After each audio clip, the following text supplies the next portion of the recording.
करते हैं चंडीगढ़, जहां पर मुख्यमंत्री मनोहर लाल खट्टर सरकार के 7 साल पूरे होने पर संबोधन कर रहे हैं। आइए देखिए।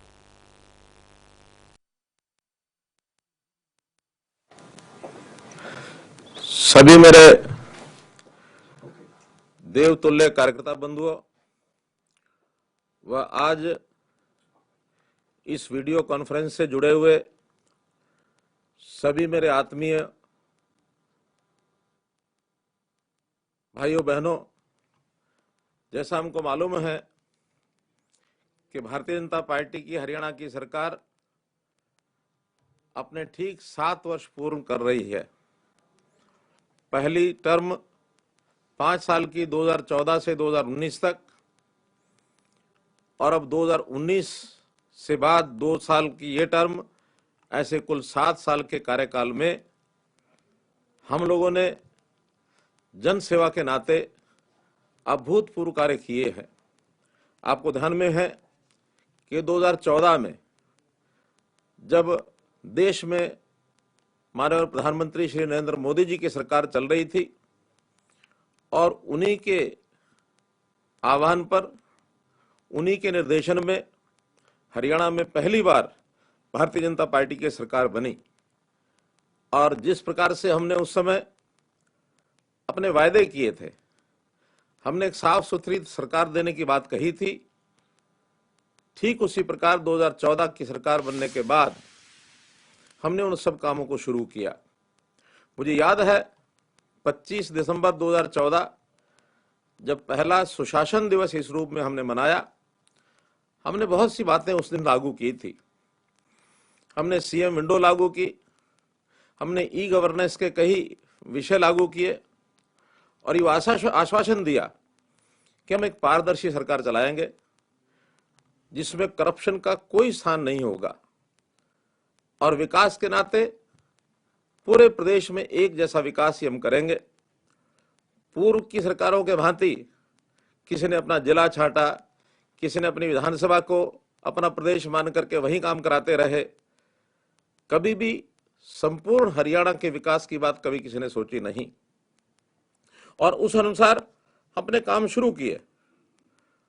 काम के साथ साथ कई प्रकार के ऐसे कार्य जो वास्तव में हरियाणा में बहुत आवश्यकता थी। देश के प्रधानमंत्री ने एक आह्वान किया कि बेटी बचाओ बेटी पढ़ाओ, इस कार्यक्रम के माध्यम से हम लिंग की जो असमानता है उसको कैसे दूर करें। एक बहुत बड़ा कलंक हरियाणा के ऊपर था। हरियाणा को इससे पहले बेटियों को मारने वाला प्रदेश समझा जाता था। 22 जनवरी 2015 को स्वयं प्रधानमंत्री जी ने पानीपत की धरती पर आकर अपने प्रदेश की जनता को एक बहुत बड़ा आग्रह किया, एक अपील की और मुझे संतोष है कि उनकी अपील पर हरियाणा की जनता ने एक उस प्रकार से एक मैं कहता हूं कि उस काम को करके दिखाया जो प्रधानमंत्री जी ने उनसे अपेक्षा की थी कि इस जेंडर रेशो को, जो उस समय 871 थी, इसको बढ़ा करके आज वो 921 है। अर्थात 2000 की संख्या पर 50 बच्चियों को बचाने वाला ये हरियाणा प्रदेश आज सिद्ध हुआ है। इन 7 वर्षों में हजारों लड़कियों को, जिनको बेटी बचाओ बेटी पढ़ाओ का अगर आह्वान न किया जाता तो जो गर्भ में मार दिया जाता, उनको हमने बचाया है। तो इस प्रकार से ऐसे ऐसे काम भी हमारी सरकार के समय हुए हैं। हमने ई गवर्नेंस के नाते पहला एक प्रयोग किया कि जो कर्मचारियों के ट्रांसफर होते थे, जिसके अंदर बहुत भ्रष्टाचार था, लोग चक्कर काटते थे, हमने उसको ऑनलाइन ट्रांसफर पॉलिसी के रूप में बदला। और ये बहुत पहले इसकी एक कल्पना मैंने की थी, जिसको पूर्व की सरकारों में कभी माना नहीं गया। इस ऑनलाइन ट्रांसफर पॉलिसी को लागू करने में अपनों में ने भी विरोध किया, लेकिन जब परिणाम सामने आए तो आज खास करके शिक्षा क्षेत्र में अध्यापकों से जब बात करते हैं तो 93% यानी 93% अध्यापक इस योजना से बहुत संतुष्ट हैं।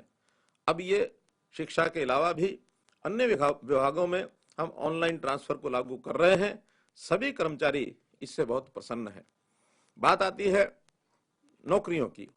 सरकारी नौकरी भर्तियां जब होती थी उसमें भी भ्रष्टाचार का बोलबाला था और उस समय कहा जाता था कि कांग्रेस की सरकार भ्रष्टाचार के बीबीसी उद्योग को चलाती है। बी बदलियां, बी भर्तियां और सी सीएलयू। हमने दृढ़ निश्चय किया कि हम इसको एक प्रकार से रोकेंगे। और मित्रों, हमने उसको रोक के दिखाया। भर्तियों में मेरिट के ऊपर भर्तियां, ये एक आह्वान किया। जैसे ऑनलाइन ट्रांसफर पॉलिसी का विरोध था, प्रारंभ में इस मेरिट की भर्ती पर भी विरोध होने लगा, लेकिन मैं उसके बावजूद भी अपने इस मिशन मेरिट को चालू रखा। और जो पर्ची और खर्ची की भर्तियां होती थी, पैसे देकर के नौकरियां खरीदी जाती थी या सिफारिशों के ऊपर ये भर्तियां होती थी, हमने उसको दूर किया। और कुल मिलाकर पानी में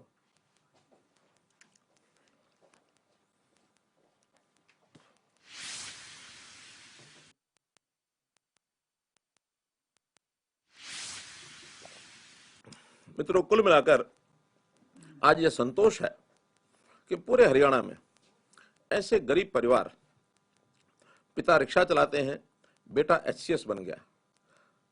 हमने पिछले दिनों में जब नौकरियों का जब सिलसिला शुरू किया, ऐसे गरीब परिवार जिनके घर में 2 समय की रोटी नहीं पकती थी, उनके घर में दिए जलने लगे और एक एक परिवार में ऐसी नौकरी करके और उस परिवार को संभालने वाले लोग ये सब खड़े हो गए।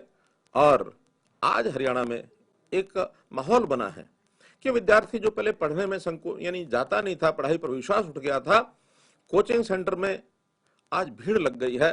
बच्चे पढ़ाई करके और उस शिक्षा का जो उनको एक महत्व पता लगा, उस नाते से इस ओर आगे बढ़ने लगा है। हमने एक एक समस्या पर विचार किया। समस्या जब आती थी कि ग्रामीण क्षेत्र के अंदर पावर का बहुत संकट, बिजली का संकट, यानी 8 घंटे 10 घंटे बिजली आती थी, उसमें भी कभी कट लगते थे, कभी वोल्टेज पूरी नहीं होती थी। संकल्प किया कि हर गांव में 24 घंटे बिजली ये हम देंगे। बहुत कठिन एक काम था। इस कठिन काम को पूरा करने के लिए मैंने लोगों से अपील की कि जितने भी आपके पेंडिंग बिल हैं, उसमें हम जुर्माने, उसमें जो ब्याज, उसको माफ करेंगे और केवल 1 साल का बिल आपका लेंगे, वो भी 12 किस्तों के अंदर लेंगे। लोग इस आह्वान के ऊपर आए, अपने मीटरों में बाहर लगवाए।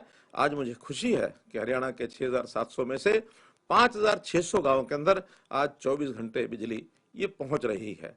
और एक प्रकार का जो आज के युग में बिजली का जो लाभ, चाहे बच्चे हों चाहे महिलाएं हों, परिवार में आज क्योंकि इलेक्ट्रॉनिक जमाना आ गया है, हर चीज में हमको बिजली चाहिए। हाथ में, हर हाथ में मोबाइल आ गया, उसकी चार्जिंग के लिए बिजली चाहिए। हर घर में टेलीविजन पहुंच गया, उसको चलाने के लिए उसको बिजली चाहिए। खेती के काम में बिजली चाहिए। हर काम के अंदर आज बिजली की आवश्यकता है। और हरियाणा एक प्रकार का ये राज्य जिसके अंदर लगभग 80% गाँव में 24 घंटे बिजली जा रही है, ये पहला राज्य है। और हमारा संकल्प है कि आने वाले इस साल के अंत तक हम हर गांव के अंदर 24 घंटे बिजली देने की ये बात हम करेंगे। महिलाओं के प्रति जो दुर्भाव, चाहे वो जेंडर रेशो की बात है अथवा महिलाओं के प्रति अपराध, ये बहुत होते थे। इन अपराध को रोकने के लिए हमने कई काम किए। महिला थाने, यानी हर जिले के अंदर पहले महिला थाने ये खोले गए और साथ में महिलाओं की संख्या, हमारी जो पुलिस के अंदर भर्ती है उसमें भी आज 10% के लगभग महिलाएं और ये भर्ती हो गई हैं। हमारा टारगेट है कि अब आगे बहुत जल्दी इस टारगेट को, इसको 15% तक महिलाओं की भर्ती ये हम करके ले जाएं। और महिलाओं के साथ छेड़खानी करने वाले या जो इस प्रकार के अपराध करने वाले लोग, खास करके छोटी बच्चियों के साथ अगर कोई इस प्रकार का अपराध करते हैं तो हमने कानून बनाया कि उनको फांसी की सजा दी जाएगी। और हमारे प्रदेश में एक कानून बनने के बाद मुझे खुशी है कि सारे देश भर में अब इस प्रकार का कानून बनाया गया है कि 12 वर्ष तक के बच्ची के प्रति अगर कोई इस प्रकार का लैंगिक अपराध किया जाता है तो उसको फांसी की सजा होगी। और अन्य भी बहुत से ऐसे प्रावधान किए हैं कि ऐसे अपराधी लोगों की जो सरकारी सुविधाएं हैं उनको भी हमने एक प्रकार से बंद कर दिया ताकि उन लोगों के ऊपर एक सामाजिक दबाव बने, ऐसे अपराधों से वो दूर रहें। हमने पढ़े लिखे युवक इनके रोजगार के लिए और एक योजना बनाई सक्षम युवा कि युवक पढ़ लिख करके और वो रोजगार जब तक नहीं पाता तब तक माता पिता के ऊपर बोझ रहता है। हमने ये भी किया कि अगर उसको रोजगार नहीं मिलता तो 3 साल तक उसको सरकार की ओर से 100 घंटे प्रति महीने का रोजगार देंगे और उसको 9,000 रुपया मासिक उसका जो एक सहायता उसको की जाएगी, ताकि आने वाले 3 वर्ष में अपने आप को आगे बढ़ाने के लिए इस राशि का उपयोग करके अपनी कोई स्किलिंग कर सकता है, ट्रेनिंग करवा सकता है, ताकि घर के ऊपर वो बोझ न रहे, या इस बीच में अपना कोई व्यवसाय कर सकता है। इस योजना का बहुत हमको लाभ मिला। पढ़े लिखे युवक 1 लाख से ऊपर उनको इस योजना का लाभ मिला है। चाहे वो शिक्षा की बात हो, स्वास्थ्य की बात हो, मैं हमेशा कहा करता हूं कि शिक्षा, स्वास्थ्य, सुरक्षा, स्वाभिमान और स्वावलंबन, ये 5 स ऐसे हैं जो हर किसी के जीवन को ऊपर उठाते हैं। तो हमने शिक्षा में भी स्कूलों की शिक्षा, इसके लिए नए नए प्रावधान किए हैं। जैसे सामान्य स्कूलों के स्थान पर हम संस्कृति मॉडल स्कूल, चाहे वो प्राइमरी स्कूल हो, चाहे वो सीनियर सेकेंडरी स्कूल हो, इस प्रकार के हमने बनाए हैं। ऐसे ही जो आंगनवाड़ियां हैं उनकी जगह पर 4000 प्ले वे स्कूल, अर्थात अच्छे स्तर की आंगनवाड़ियां, जब बच्चों को पढ़ाई में भी खेल खेल के माध्यम से उनका स्तर ऊंचा उठाया जाए, बनाया जाए। इस प्रकार प्रारंभिक शिक्षा के ऊपर हमने ध्यान दिया है। कॉलेज की शिक्षा, खास करके महिलाओं की शिक्षा के लिए हमने जो है हर 20 किलोमीटर के अंदर एक कॉलेज जरूर होना चाहिए। लगभग 70 के आसपास कॉलेज खोले हैं, जिसमें 50 से ऊपर केवल महिलाओं के कॉलेज हैं जो नए खोले गए हैं। इस प्रकार से महिला शिक्षा के ऊपर भी जोर दिया। और सामान्य शिक्षा, टेक्निकल एजुकेशन, मेडिकल एजुकेशन, इन सबको हमने बढ़ाया है। हर जिले में एक मेडिकल कॉलेज हो, ताकि हमारे डॉक्टर्स की संख्या ये कैसे बढ़ सके। जो 2014 के अंदर 700 के लगभग मेडिकल कॉलेज में एडमिशन होते थे, आज मुझे खुशी है आपको सबको बताते हुए कि लगभग 1800 मेडिकल कॉलेज के अंदर एडमिशन अब MBS के होते हैं। और हमारा टारगेट है कि इसको 2500 छात्र मेडिकल कॉलेज के एडमिशन हों, ताकि हम हर साल लगभग 2000 डॉक्टर्स को प्रदेश में संख्या में बढ़ा सकें। तभी जाकर के एक न्यूनतम मापदंड है कि कितने डॉक्टर हमारे यहाँ प्रदेश में होने चाहिए, वो हमारा तभी जाकर के उसका प्रबंध ये हो सकेगा। इसी प्रकार हमने इंजीनियरिंग कॉलेजेस, इनको भी बढ़ाया है। और खासकर पढ़ाई के बाद स्किलिंग, हुनर की सिखलाई के लिए हमारे यहाँ जो पलवल में एक यूनिवर्सिटी बनाई गई है, और यूनिवर्सिटी भी हरियाणा में एकमात्र यूनिवर्सिटी है कि जिसको हमने स्किल डेवलपमेंट यूनिवर्सिटी के नाते से प्रयोग किया है, ताकि पढ़ाई के बाद हुनर सीखे और हुनर के बाद अपने पैरों पर खड़ा होने के लिए स्वयं का रोजगार करे। स्वयं रोजगार के साथ साथ और भी लोगों को रोजगार के लिए वो अपने पास बुलाए, ताकि रोजगार लेने के बजाय वो व्यक्ति रोजगार देने वाला बने। इस प्रकार का एक प्रतिस्पर्धा का वातावरण बने। और स्टार्टअप्स के नाते देश के प्रधानमंत्री जी ने स्टार्टअप की जो योजना की कि नए ऐसे एंटरप्रेन्योर्स, उनको बैंकों से भी पैसा लेकर के दिया जाए, ताकि वो लोग अपने काम को कर सकें और नए नए उद्योग में वो स्थापित होंगे। उसको उनको लाभ रोजी का भी मिलेगा, उत्पादन भी बढ़ेगा और लोगों को रोजगार भी दिला सकेंगे। जहां तक स्वास्थ्य की बात है, हर एक जिले के अंदर अभी तक जो हॉस्पिटल हैं वो संख्या उनकी कहीं 100 बेड की है, कहीं 50 बेड की है। हमने हर एक जिला केंद्र पर न्यूनतम 200 बेड का हॉस्पिटल जरूर होना चाहिए, ये प्रावधान किया है। PHCs और CHCs, इनको भी मजबूत किया जाए और वहाँ हर प्रकार के जो इंफ्रास्ट्रक्चर है, वहाँ के उपकरण हैं, उनको वहाँ पहुँचाया जाए, ताकि वो लोग जो है वहाँ अपने स्वास्थ्य के नाते से लाभ उठा सकें। न केवल एलोपैथी बल्कि आयुर्वेद के माध्यम से भी इलाज के सिस्टम को और मजबूत किया जाए। गांव-गांव के अंदर हमने वेलनेस सेंटर्स ये खोलने की योजना बनाई है। एक कृष्णा आयुर्वेद कॉलेज जो है उसको यूनिवर्सिटी का स्थान दिया है। पंचकुला में बहुत जल्दी आयुर्वेद का एम्स वो भी बनने जा रहा है, केंद्र सरकार की ओर से वो योजना हमको मिली है। तो इस नाते से हम ये जो योजना है हेल्थ की, मेडिकल की, इसकी हम बढ़ा रहे हैं। आयुष्मान भारत, जैसा हम जानते हैं कि गरीब व्यक्तियों को इलाज का पैसा ज्यादा खर्च न हो, तो हर परिवार को 5 लाख रुपए के इलाज की मुफ्त सुविधा ये मिले। ऐसे 15 लाख परिवारों के ये कार्ड बने हैं, ताकि गरीब परिवार को इलाज के नाते से, यानी एक प्रकार की जो मजबूरी है उसको न झेलना पड़े। तो एक बहुत बड़ा काम ये हमने किया है। जहां तक इंफ्रास्ट्रक्चर की बात है, भाइयों बहनों, हमने प्रदेश में चाहे वो नेशनल हाईवे हो, चाहे रेलवे के प्रोजेक्ट्स रेलवे डिपार्टमेंट के द्वारा हो। हमने तो जेवीबी ज्वाइंट वेंचर बनाया जिसमें हरियाणा सरकार और रेलवे डिपार्टमेंट ने मिल करके हरियाणा स्टेट रेलवे इंफ्रास्ट्रक्चर की एक कंपनी बनाई है, ताकि हम जहां कहीं केंद्रीय रेलवे विभाग हमें रेलवे की सुविधा नहीं देगा तो ये ज्वाइंट वेंचर के माध्यम से भी हम रेलवे के जितने प्रोजेक्ट्स हैं उसको आगे बढ़ाने के लिए तैयार हैं।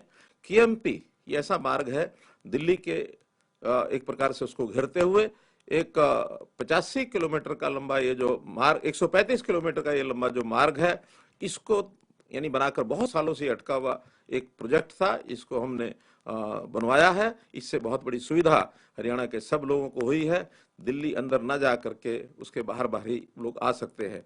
केएमपी के साथ साथ ऑर्बिटल कॉरिडोर, इसकी रेलवे ऑर्बिटल कॉरिडोर इसकी योजना बनी है।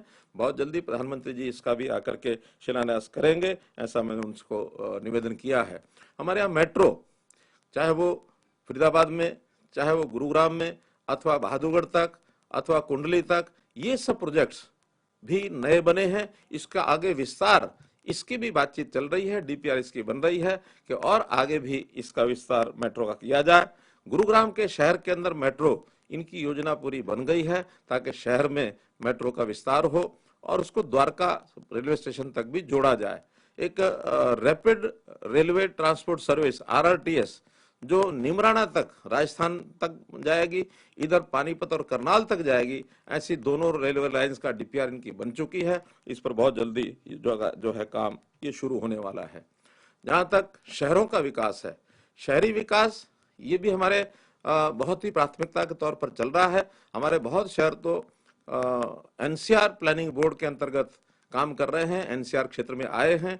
उनका विकास एनसीआर प्लानिंग बोर्ड के माध्यम से भी उनको सहायता हो रही है, चाहे वो फरीदाबाद है, अथवा गुरुग्राम है, अथवा सोनीपत है। इन शहरों को उस परिधि के अंदर आने के बाद लाभ मिल रहा है और भी नए शहर जो जुड़े हैं उसमें भी लाभ मिलेगा। स्मार्ट सिटीज 2 हमारे यहाँ घोषित की गई, फरीदाबाद और करनाल।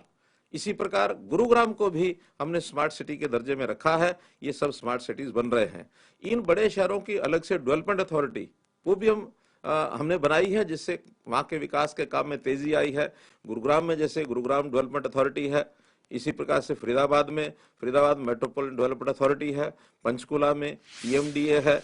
तो इस प्रकार से इनकी अलग से डेवलपमेंट अथॉरिटी बनाने का अर्थ ये है ताकि हर छोटा बड़ा काम उनको चंडीगढ़ आकर के पास ना कराना पड़े, वहीं स्थानीय उनको सारे अधिकार दे दिए गए हैं, बजट दिए गए हैं और वो अपने बजट भी वहां की आय में से बना करके और एक प्रकार से स्वतंत्र ऑटोनोमस बॉडी के रूप में ये लोग सब अपना काम कर रहे हैं। मित्रों, लोकतंत्र को मजबूत करने का भी एक पहलू, ये हमने लगातार 7 साल इसको ध्यान रखा है। आखिर लोकतंत्र की मुझे मजबूती माने जो हमारी संस्थाएं हैं उनका विकेंद्रीकरण।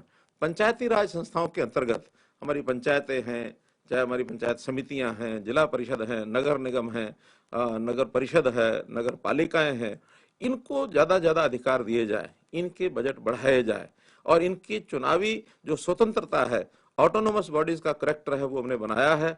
एक इंटर डिस्ट्रिक्ट काउंसिल ये हमने बनाई है ताकि इन इकाइयों में और प्रदेश सरकार में एक अपना तालमेल बैठा रहे। और ये भी हरियाणा में इतने सालों के बाद, क्योंकि ये जो संशोधन है पंचायती राज के, इनको हुए लगभग 25 साल से ऊपर हो गए हैं, लेकिन अब आकर के हमने उसको इंटर डिस्ट्रिक्ट काउंसिल के माध्यम से सबका तालमेल सबको ठीक किया है, बनाया है। जिला परिषदों का बजट जो पहले हमारे से पहले लगभग 1 करोड़ 2 करोड़ ही होता था, हमने उसको 25 करोड़ रुपए तक किया है।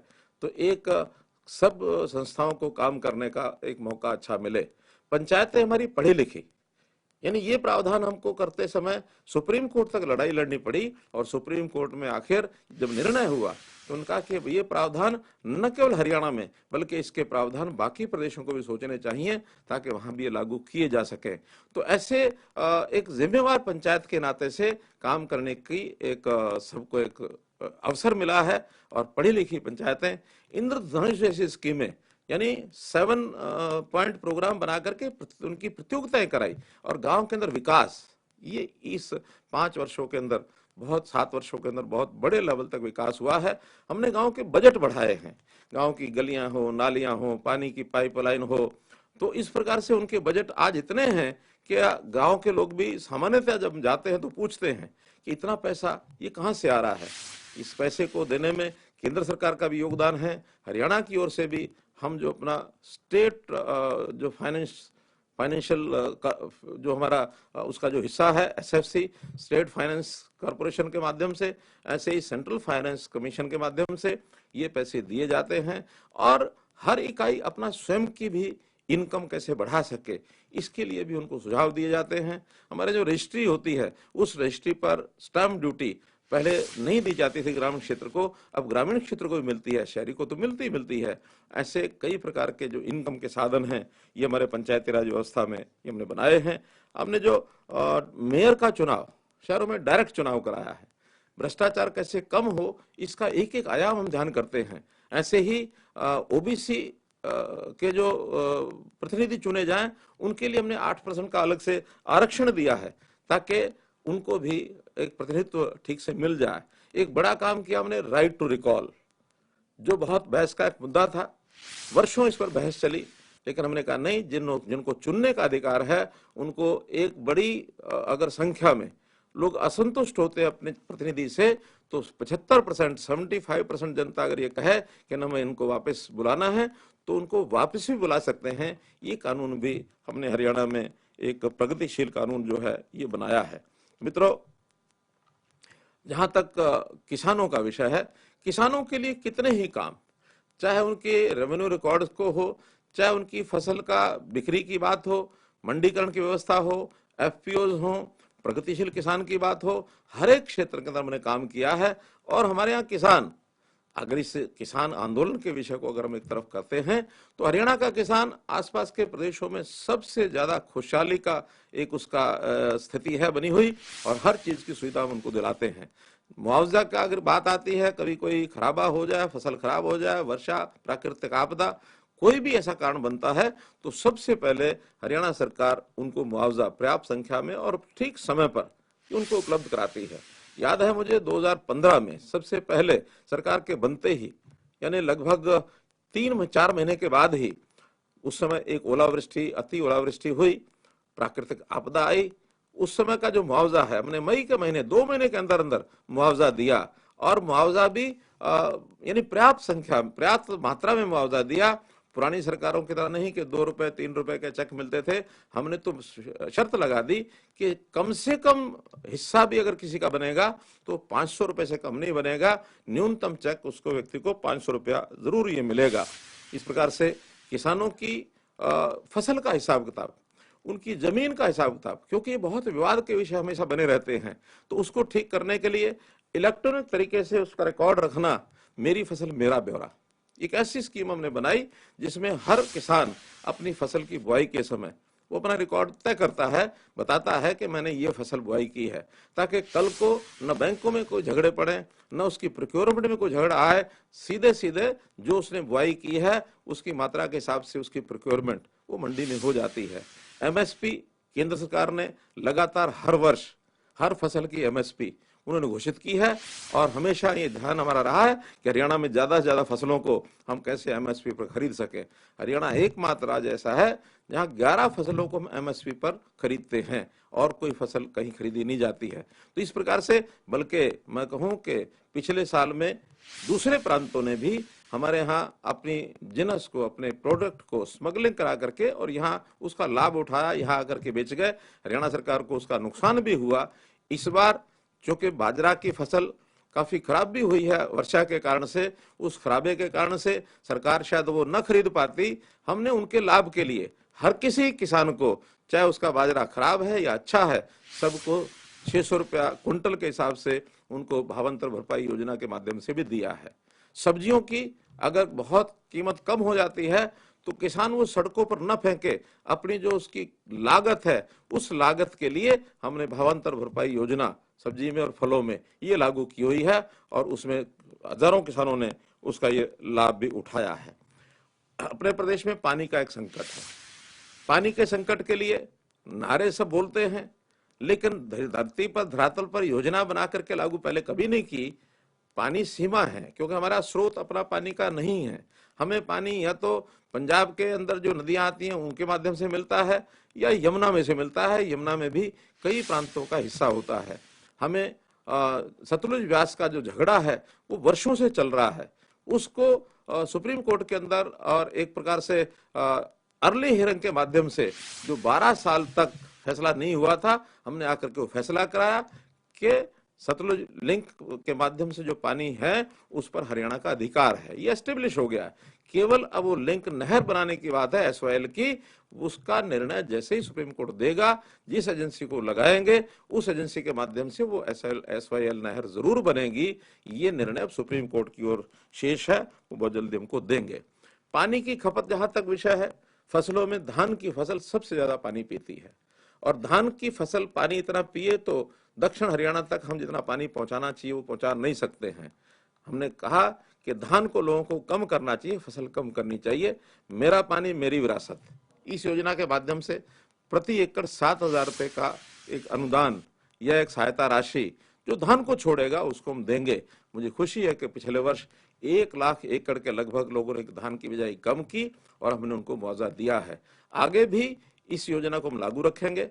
और पानी जहां तक यानी जमीन के पानी का दोहन करने की बात है, वो भी इन्हीं कारणों से, पानी की आवश्यकता जब वर्षा से पूरी नहीं होती, नहर से पूरी नहीं होती, तो लोग जमीन में से दोहन करते हैं। पिछले 10 वर्ष का 12 वर्ष का हमारा जो डाटा है, हर वर्ष लगभग 1 मीटर पानी इन इलाकों में नीचे चला जाता है। उसको रोक करने के लिए और कोई उसके लिए कंडीशंस और प्रावधान तय करने के लिए हमने अलग से हरियाणा वाटर अथॉरिटी बनाई है, ताकि हर समय हर गांव के ऊपर पानी का जो एक प्रकार से डेप्थ है, उसकी जो गहराई है, उसका वो निरंतर उसका ध्यान रख सके, उसको सुपरवाइज कर सके, ताकि पानी को और ज्यादा न निकाला जाए, बल्कि वर्षा का पानी जितना ज्यादा उसको रिचार्ज करने के लिए जमीन के गर्भ में डाला जाएगा, उसके लिए हम योजनाएं बना रहे हैं, प्रयत्न कर रहे हैं। कई जगह पर वाटर लॉगिंग होती है। वाटर लॉगिंग कारण से पानी की एक फसल यानी किसान की एक फसल खत्म हो जाती है। उस वाटर लॉगिंग एरिया से भी पानी को निकाल कर किस प्रकार से ड्रेनेज किया जाए, कैसे उसको पानी रिचार्ज करने के लिए जमीन में डाला जाए, अथवा वह पॉन्ड बना करके और पानी का संग्रह किया जाए, उससे सिंचाई भी हो सकती है और साथ में फिशिंग जैसा कारोबार भी हो सकता है। तो ये सब करने के बाद एक विषय है हमारे यहाँ तालाब का। गांव-गांव में तालाब हैं, बड़े-बड़े तालाब ओवरफ्लो कर रहे हैं और उन ओवरफ्लो तालाब में गंदगी भी होती है।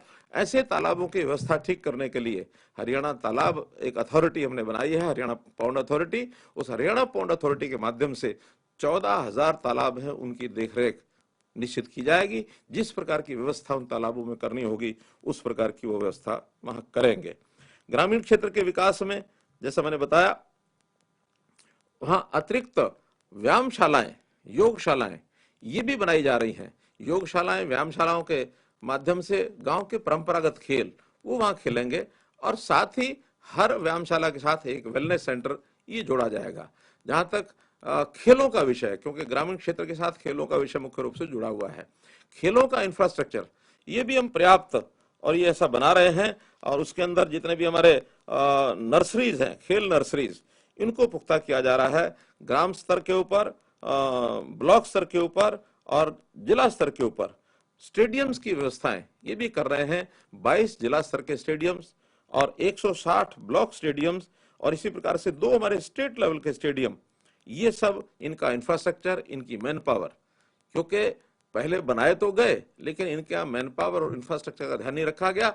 अब सारा खेलों का सामान और वहां की जितनी भी यानी संरचना है और फिर वहां आवश्यकता पड़ने वाली मैन पावर, इसको पूरा किया जा रहा है। जिसका परिणाम है कि हमारे यहाँ खेल पॉलिसी जो बनी है उसके माध्यम से खिलाड़ियों को बहुत अच्छी सुविधाएं दी जा रही हैं, खिलाड़ियों को इनाम अच्छे दिए जा रहे हैं और परिणाम स्वरूप इस बार का जो ओलंपिक और पैरा ओलंपिक है, आपने देखा कितने अवार्ड्स, यानी सर्वाधिक अवार्ड किसी एक स्टेट के हैं तो हरियाणा के हैं। देश भर में, देश भर के सब अवार्ड्स का लगभग 40% अवार्ड्स केवल हरियाणा के खिलाड़ी वो लेकर के आते हैं।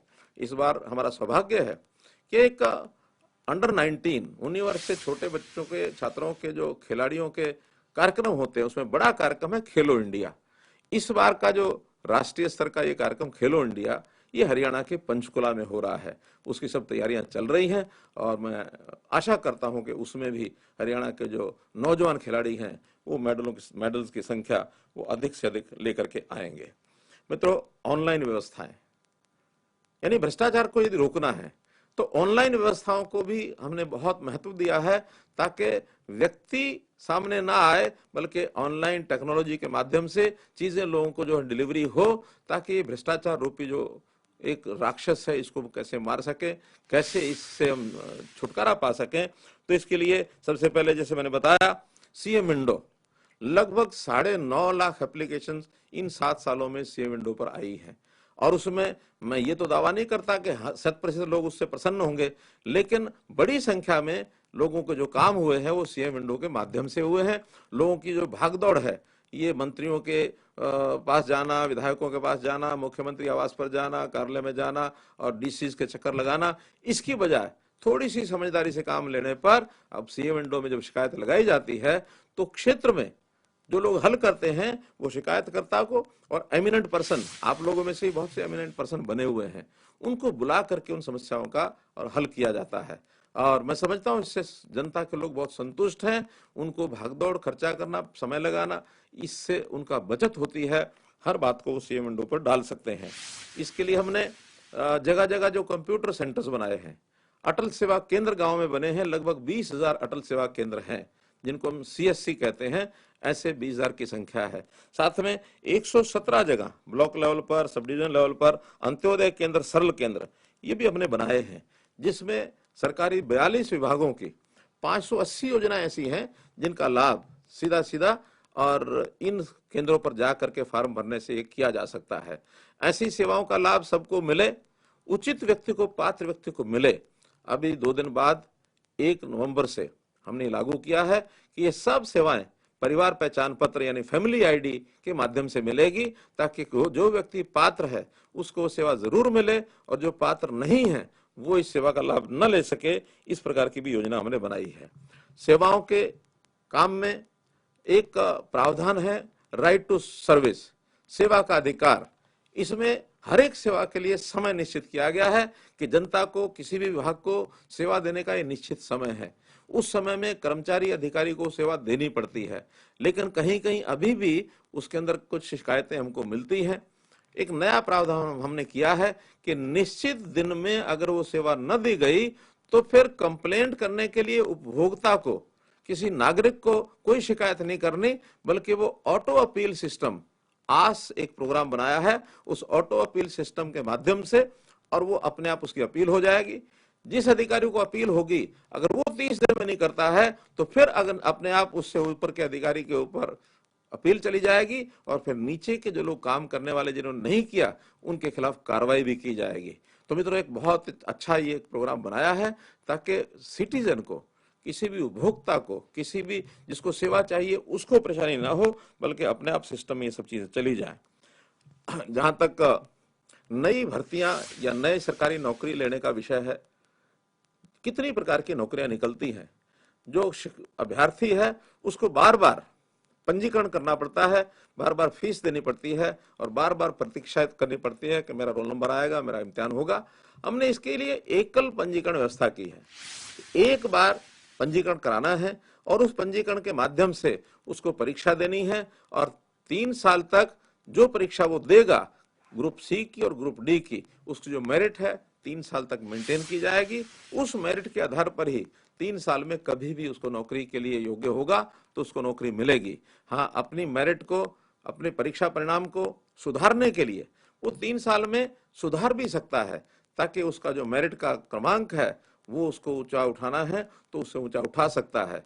और इसी प्रकार ग्रुप सी और डी, इसमें हमने साक्षात्कार खत्म किए, इंटरव्यू खत्म किया है।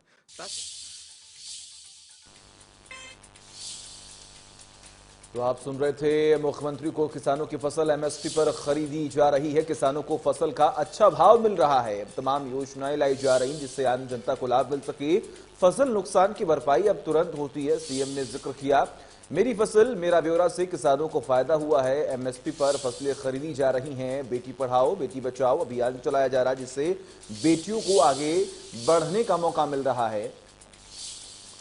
किसानों की फसल एमएसपी पर खरीदी जा रही है, इन बातों का भी जिक्र किया, क्योंकि एक तरफ लगातार किसान आंदोलन जारी है तो किसानों का भी जिक्र हुआ कि किसानों के हित में कार्य हो रहे हैं, उनकी फसलें एमएसपी पर खरीदी जा रही हैं, किसानों को फायदा पहुंच रहा है।